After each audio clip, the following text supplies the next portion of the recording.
ఈ సినిమా గురించి అంటే బిఫోర్ ఈ టీజర్ లాంచ్ సందర్భంగా కొన్ని మాటలు చెప్పుకోవాలి. రష్మి గారు షీఈ్ ఎ ఫ్యాబులస్ యాక్ట్రెస్.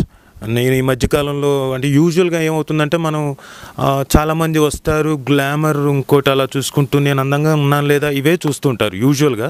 కానీ అంటే సెట్స్లో జరిగిన ఆస్పెక్ట్ చెప్తున్నా. ఆవిడ సీన్ మీద కాన్సన్ట్రేషన్ కానివ్వండి, ఈ టీజర్ చూస్తే మీకు తెలుస్తుంది పర్ఫార్మెన్స్ ఏ రేంజ్లో జనం ముందుకు తీసుకొచ్చింది, తన కళ్ళల్లో చూపించడం కానివ్వండి అన్నీ అద్భుతంగా. చివరిలో టెరిఫైయింగ్ మైండ్ అని చెప్పేసి ఒకటి పడుతుంది ట్రైలర్ చూస్తే. She is not terrifying mind, she is a beautiful mind, very good co actress and she has performed very well.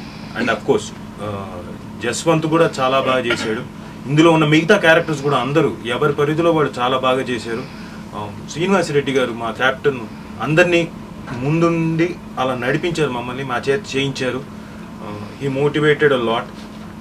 ఈ సినిమాలో ఆవిడ రష్మి కొట్టిందండి, కొట్టు చెత్త కొట్టారు బాబోయ్, మామూలు కొట్టలేదు. నేను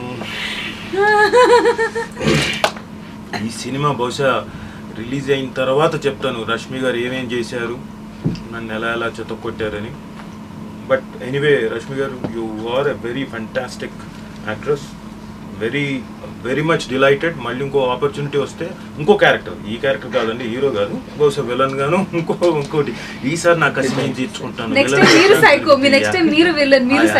I would love to be a psycho. Rashmi గారు హీరోయిన్ అయితే I would love to be a psycho. Different shades అనాలా లేకపోతే సైకాటిక్ షేడ్ అనాలా?